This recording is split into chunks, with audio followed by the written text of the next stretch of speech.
Thank you very much. Can we forget about baboons for a minute? We are so polarized right now. Okay. I've just decided to divide the colleagues into 3 groups. I've got the Mawana group, I've got SMVelo, KZN Wildlife, and I've got the NGOs. Reason why I decided to divide us is because of the current situation that I'm faced with in KZN. And it's the story of the Mawana that I'm going to take you through. It's the story of the balancing act. And you'll see how difficult it is. We just make assumptions. I remember when I was with Parks and they were talking about the Mawana in the news. I was like, what's wrong with KZN? Can't they make a decision? And 6 months later, I'm with SMVelo. Now I'm faced with the same challenge. So I'm going to be taking you through that challenge now. The good thing about this presentation is that there are no findings and there are no conclusions. It's the story that is ongoing. Okay. This is an area which is situated next to Ulundi. It's in Vryheid, and it's a property that is owned privately by a community, by a private landowner, Van der Walt. But Van der Walt unfortunately passed on, and the property remained in the estate, and there was a big fight amongst the community. If I'm able to point, I don't know, okay. This yellow area is the Mawana area, and that is where, this is the fenced area, this is where we are talking about, the area that we're talking about. However, I want you to keep in mind on the red borders, because I'm going to be talking about it later. In the meantime, I also want you to look at the traveling, how far these elephants are traveling vis-a-vis where they should be enclosed. Currently, they should be enclosed in the yellow, but they are currently here. They are migrating in that area. So that is our dilemma. Our first problem started when we gave them the elephants. We introduced the elephants in 2003. They satisfied all the necessities in terms of the certificates of adequate enclosure. The fences were electrified.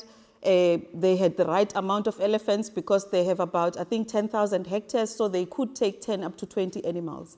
Now, when we gave them the 10, then in 2004, they came knocking and said, we need more, and we gave them another 5.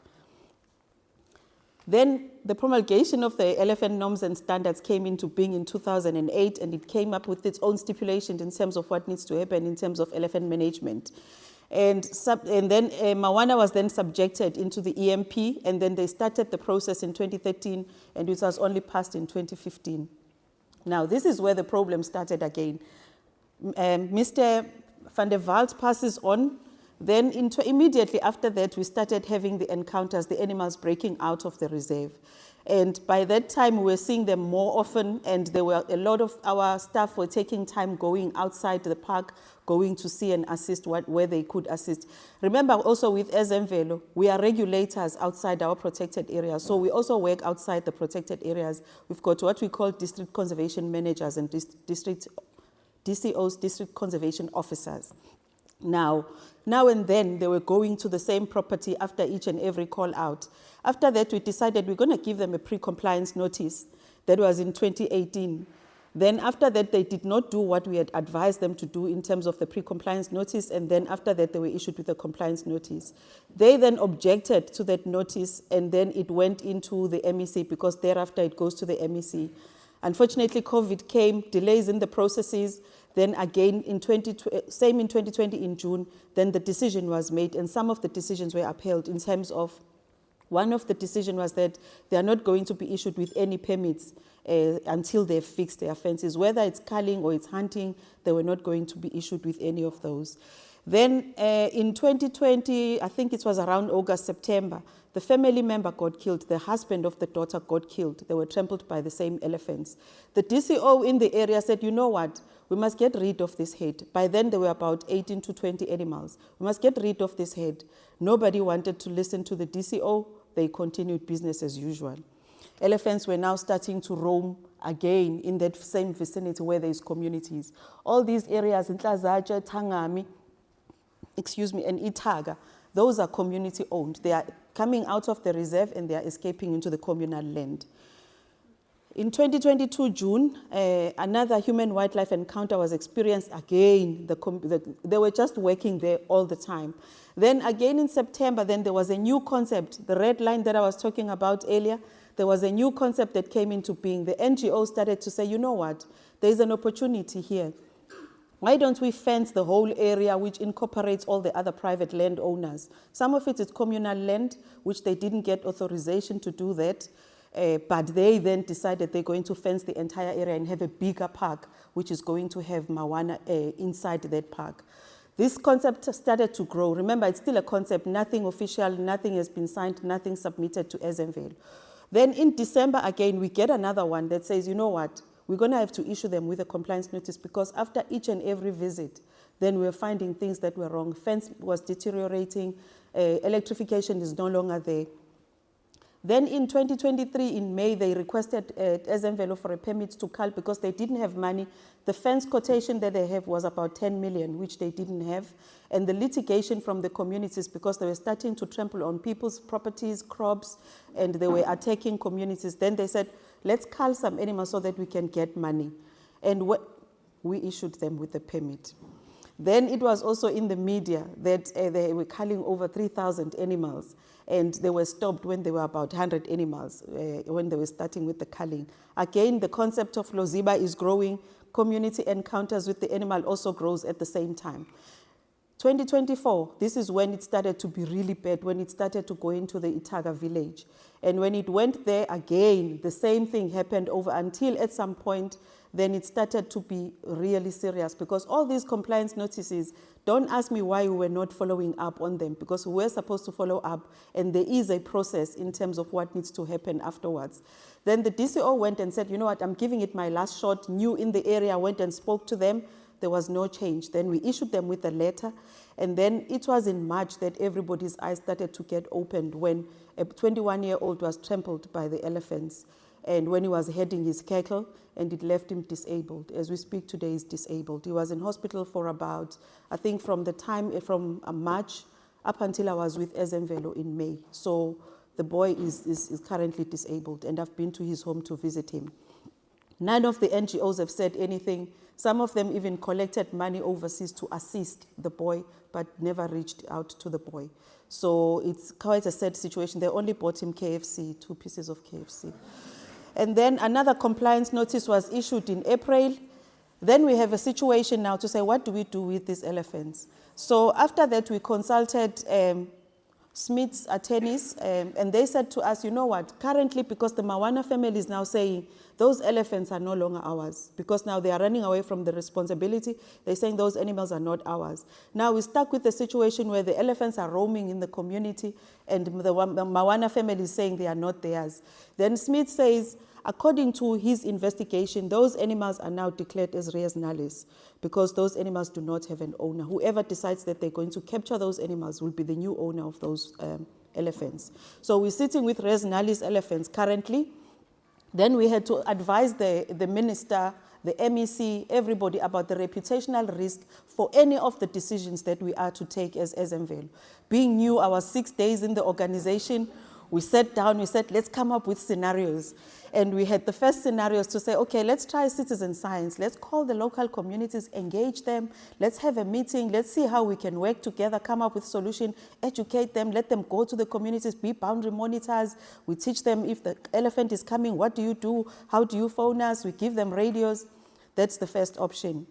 We went with the second option. We said, okay, let's relocate these animals.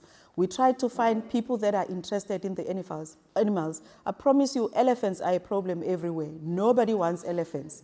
Now we're saying, okay, let's look into SADC countries. Hey, we tried. Nobody wants them. Only, I think it was Zambia that said, okay, we'll try. But then the cost was too high to move 45 elephants into Zambia. Ezenville doesn't have that money. The third one was, let's drive them back into where they belong. But now how do we do that? Because they said it's no longer theirs. No, we can force it back in, but it doesn't stop the fact that they're going to escape anyway, because the fence are not electrified. Some of the areas do not even have fence. Now we said, okay, let's try the lethal removal. You had the speakers before me. Then we said, okay, option number 5, let's do nothing. The status quo remains.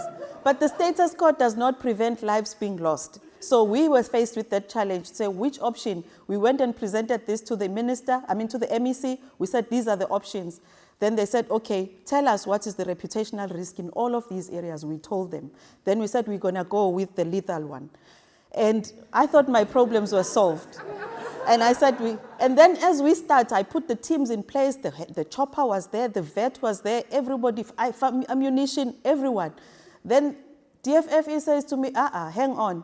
You have a standing permit. That standing permit is for damage-causing animals. You are wanting to eradicate the whole herd. You can't use that permit.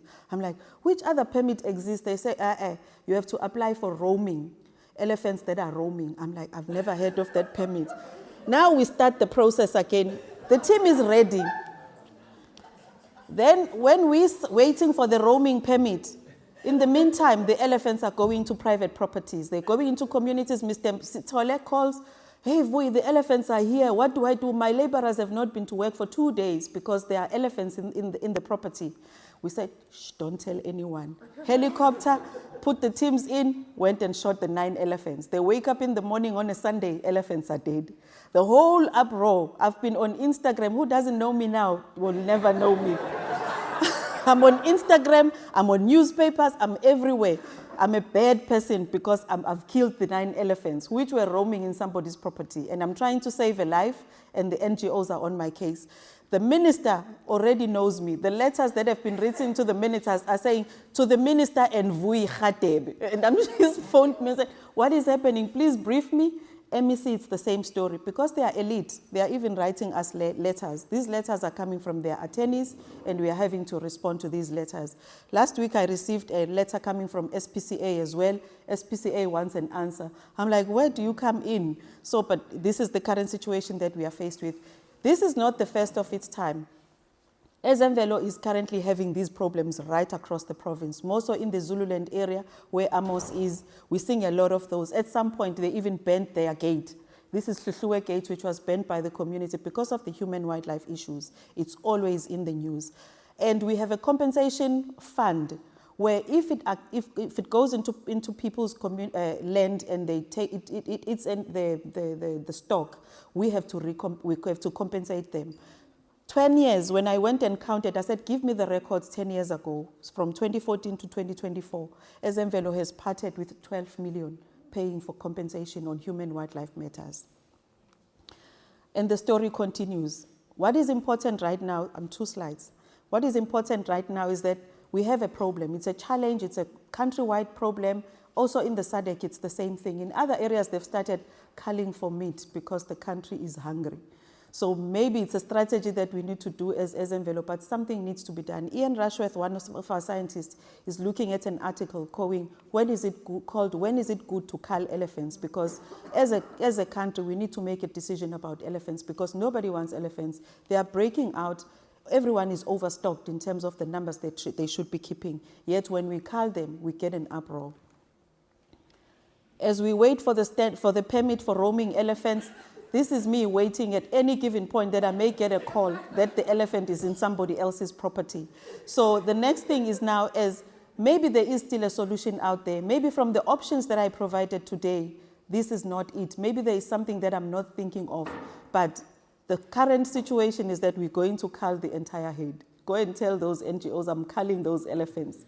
Because coexistence right now doesn't exist because we were supposed to have started that process long ago and bringing the communities on board.